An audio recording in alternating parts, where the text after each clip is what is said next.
Snow White and the Seven Dwarfs.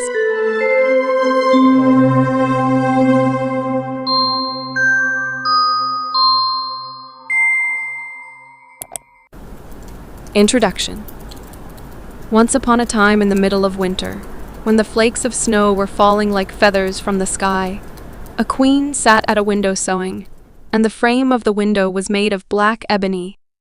And whilst she was sewing and looking out of the window at the snow, she pricked her finger with the needle, and 3 drops of blood fell upon the snow.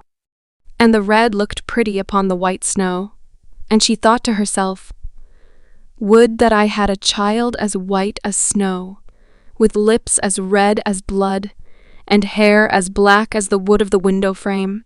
Soon after that, she had a little daughter who was as white as snow. Her lips were as red as blood, and her hair was as black as ebony. And she was therefore called Little Snow White.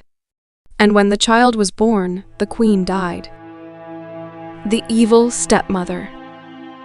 After a year had passed, the king took to himself another wife. She was a beautiful woman, but proud and haughty, and she could not bear that anyone else should surpass her in beauty. She had a wonderful looking glass, and when she stood in front of it and looked at herself in it, and said, looking glass, on the wall, who in this land is the fairest of all?" The looking glass answered, "Thou, O queen, art the fairest of all." Then she was satisfied, for she knew that the looking glass spoke the truth. But Snow White was growing up and grew more and more beautiful. And when she was 7 years old, she was as beautiful as the day, and more beautiful than the queen herself. And once, when the queen asked her looking glass, looking glass, on the wall, who in this land is the fairest of all?" it answered, "Thou art fairer than all who are here, Lady Queen. But more beautiful still is Snow White, as I ween." Then the queen was shocked, and turned yellow and green with envy. From that hour, whenever she looked at Snow White, her heart heaved in her breast. She hated the girl so much. And envy and pride grew higher and higher in her heart, like a weed, so that she had no pence day or night. She called a huntsman and said, "Take the child away into the forest. I will no longer have her in my sight. Kill her, and bring me back her lung and liver as a token." The huntsman obeyed and took her away, but when he had drawn his knife and was about to pierce Snow White's innocent heart, she began to weep and said, "Ah, dear huntsman, leave me my life. I will run away into the wild forest and never come home again." And as she was so beautiful, the huntsman had pity on her and said, "Run away, then, you poor child. The wild beasts will soon have devoured you," thought he. And yet it seemed as if a stone had been rolled from his heart, since it was no longer needful for him to kill her. And as a young bear just then came running by, he stabbed it and cut out its lung and liver, and took them to the queen as proof that the child was dead. The cook had to salt them, and the wicked queen ate them, and thought she had eaten the lung and liver of Snow White. The Great Forest. But now the poor child was all alone in the great forest, and so terrified that she looked at all the leaves on the trees, and did not know what to do. Then she began to run, and ran over sharp stones and through thorns, and the wild beasts ran past her, but did her no harm. She ran as long as her feet would go, until it was almost evening. Then she saw a little cottage, and went into it to rest herself. Everything in the cottage was small, but neater and cleaner than can be told. There was a table on which was a white cover, and 7 little plates, and on each plate a little spoon. Moreover, there were 7 little knives and forks, and 7 little mugs. Against the wall stood 7 little beds side by side, and covered with snow-white counterpanes. The 7 Dwarfs. Little Snow White was so hungry and thirsty that she ate some vegetables and bread from each plate and drank a drop of wine out of each mug, for she did not wish to take all from one only. Then, as she was so tired, she laid herself down on one of the little beds, but none of them suited her. One was too long, another too short, but at last she found that the seventh one was right, and so she remained in it, said a prayer, and went to sleep. When it was quite dark, the owners of the cottage came back. They were 7 dwarves who dug and delved in the mountains for ore. They lit their 7 candles, and as it was now light within the cottage, they saw that someone had been there, for everything was not in the same order in which they had left it. The first said, "Who has been sitting on my chair?" The second, "Who has been eating off my plate?" The third, "Who has been taking some of my bread?" The fourth, "Who has been eating my vegetables?" The fifth, "Who has been using my fork?" The sixth, "Who has been cutting with my knife?" The seventh, "Who has been drinking out of my mug?" Then the first looked around and saw that there was a little hollow on his bed. And he said, "Who has been getting into my bed?" The others came up and each called out, "Somebody has been lying in my bed too." But the seventh, when he looked at his bed, saw little Snow White, who was lying asleep therein. And he called the others, who came running up, and they cried out with astonishment, and brought their 7 little candles and let the light fall on little Snow White. "Oh, heavens! Oh, heavens!" cried they. "What a lovely child!" And they were so glad that they did not wake her up, but let her sleep on in the bed. And the 7th dwarf slept with his companions, 1 hour with each, and so passed the night. When it was morning, little Snow White awoke, and was frightened when she saw the 7 dwarfs. But they were friendly and asked her what her name was. "My name is Snow White," she answered. "How have you come to our house?" said the dwarfs. Then she told them that her stepmother had wished to have her killed, but that the huntsman had spared her life, and that she had run for the whole day, until at last she had found their dwelling. The dwarves said, "If you will take care of our house, cook, make the beds, wash, sew, and knit, and if you will keep everything neat and clean, you can stay with us and you shall want for nothing." "Yes," said Snow White, "with all my heart." And she stayed with them. She kept the house in order for them. In the mornings they went to the mountains and looked for copper and gold. In the evenings they came back, and then their supper had to be ready. The girl was alone the whole day, so the good dwarves warned her and said, "Beware of your stepmother. She will soon know that you are here. Be sure to let no one come in." The murder of Snow White. But the queen, believing that she had eaten Snow White's lung and liver, could not but think that she was again the first and most beautiful of all. And she went to her looking-glass and said, looking glass, on the wall, who in this land is the fairest of all?"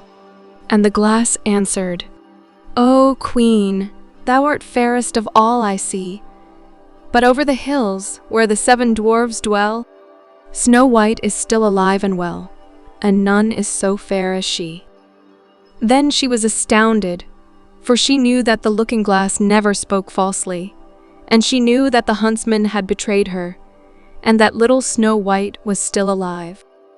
And so she thought and thought again how she might kill her, for so long as she was not the fairest in the whole land, envy let her have no rest. And when she had at last thought of something to do, she painted her face and dressed herself like an old peddler woman, and no one could have known her. In this disguise, she went over the 7 mountains to the 7 dwarves, and knocked at the door and cried, "Pretty things to sell, very cheap, very cheap."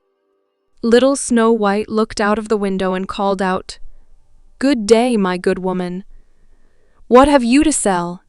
"Good things, pretty things," she answered. "Stay laces of all colors."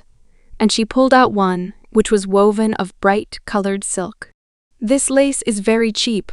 It only costs 5 euros, which is a bargain, because on the internet you won't find it below $10. Just check eBay.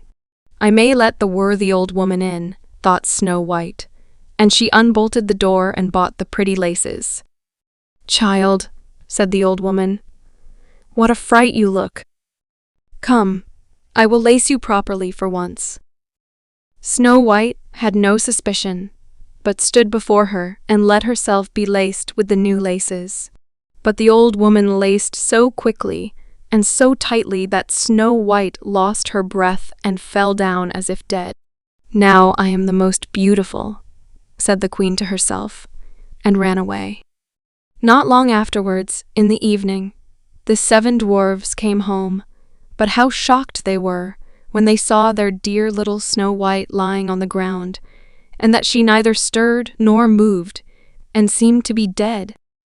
They lifted her up, and, as they saw that she was laced too tightly, they cut the laces.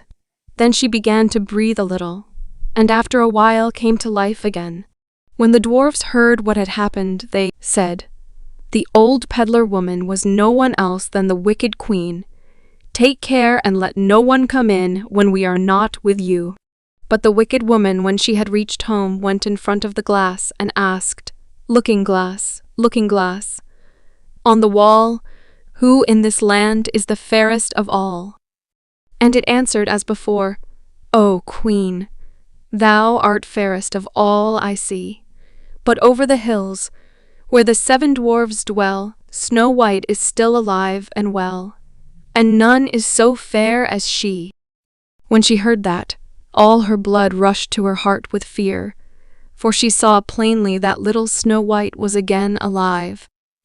"But now," she said, "I will think of something that shall really put an end to you." And by the help of witchcraft, which she understood, she made a poisonous comb.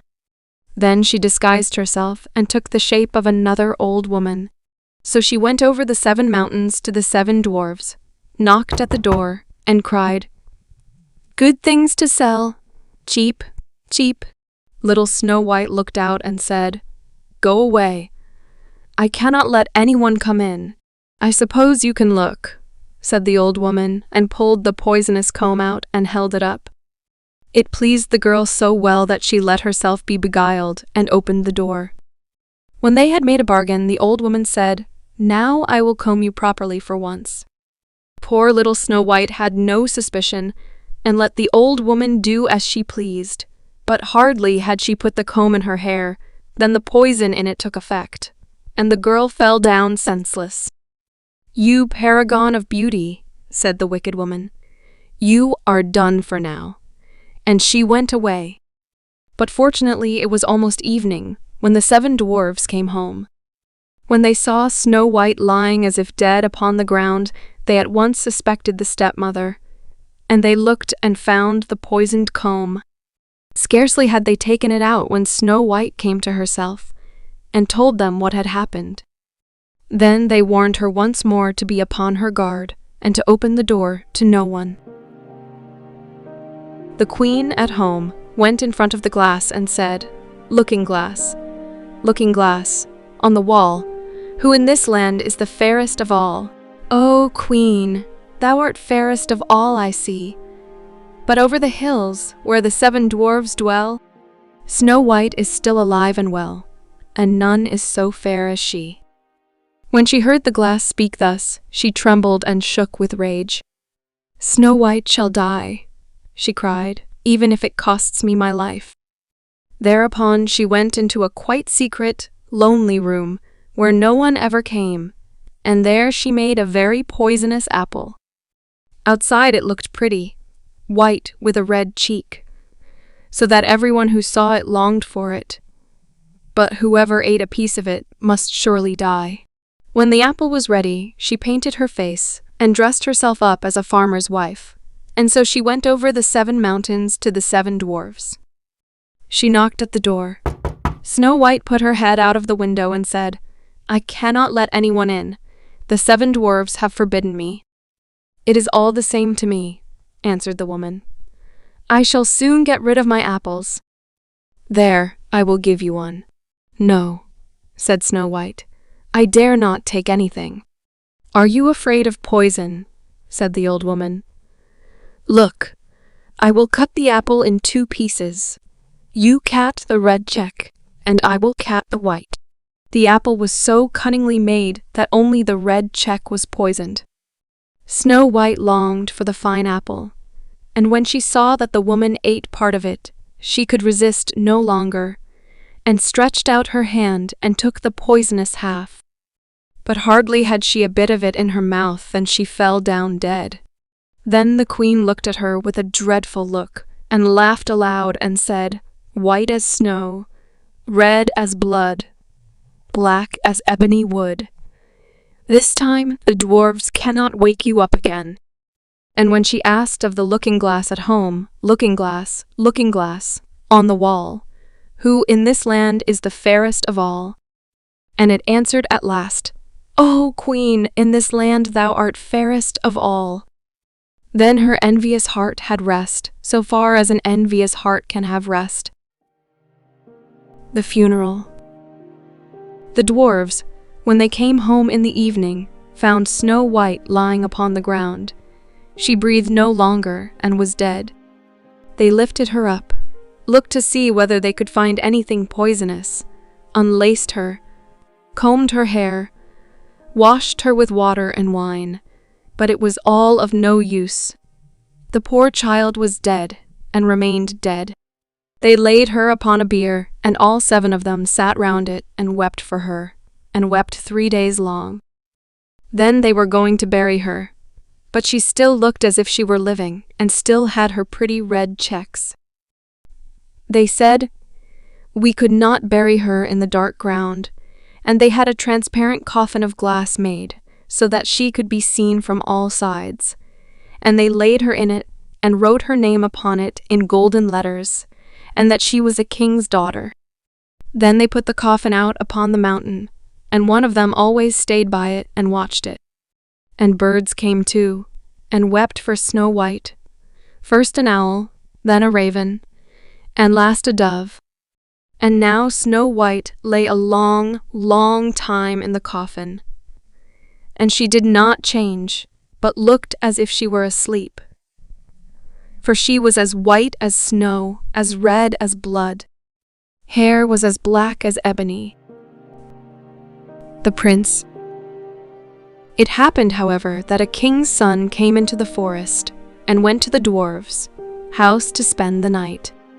He saw the coffin on the mountain and the beautiful Snow White within it, and read what was written upon it in golden letters. Then he said to the dwarves, "Let me have the coffin. I will give you whatever you want for it." But the dwarves answered, "We will not part with it for all the gold in the world." Then he said, "Let me have it as a gift, for I cannot live without seeing Snow White. I will honor and prize her as my dearest possession." As he spoke in this way, the good dwarves took pity upon him and gave him the coffin. And now the king's son had it carried away by his servants on their shoulders. And it happened that they stumbled over a tree stump, and with the shock the poisonous piece of apple which Snow White had bitten off came out of her throat. And before long she opened her eyes, lifted up the lid of the coffin, sat up, and was once more alive. "Oh heavens, where am I?" she cried. The king's son, full of joy, said, "You are with me," and told her what had happened, and said, "I love you more than everything in the world. Come with me to my father's palace. You shall be my wife." The marriage. Snow White was willing, and went with him, and their wedding was held with great show and splendor. But Snow White's wicked stepmother was also bidden to the feast. When she had arrayed herself in beautiful clothes, she went before the looking-glass and said, "Looking glass, on the wall, who in this land is the fairest of all?" The glass answered, "O Queen, of all here the fairest art thou, but the young queen is fairer by far as I trow." Then the wicked woman uttered a curse, and was so wretched, so utterly wretched that she knew not what to do. At first she would not go to the wedding at all, but she had no peace, and had to go to see the young queen. And when she went in, she recognized Snow White, and she stood still with rage and fear, and could not stir. But iron slippers had already been put upon the fire, and they were brought in with tongs and set before her. Then she was forced to put on the red-hot shoes and dance until she dropped down dead. Answer these questions. 1. Who is the main antagonist in Snow White? 2. Why does the stepmother really hate of Snow White? 3. How does the stepmother try to harm Snow White? 4. Where does Snow White find refuge in the forest? 5. Who befriends and helps Snow White in the forest? 6. What is the magical item used by the stepmother to harm Snow White? 7. How many dwarfs befriend Snow White in the story? 8. What warning do the dwarves give Snow White before they leave for work? 9. How does the stepmother ultimately meet her fate in the story? 10. What breaks the curse and revives Snow White in the end?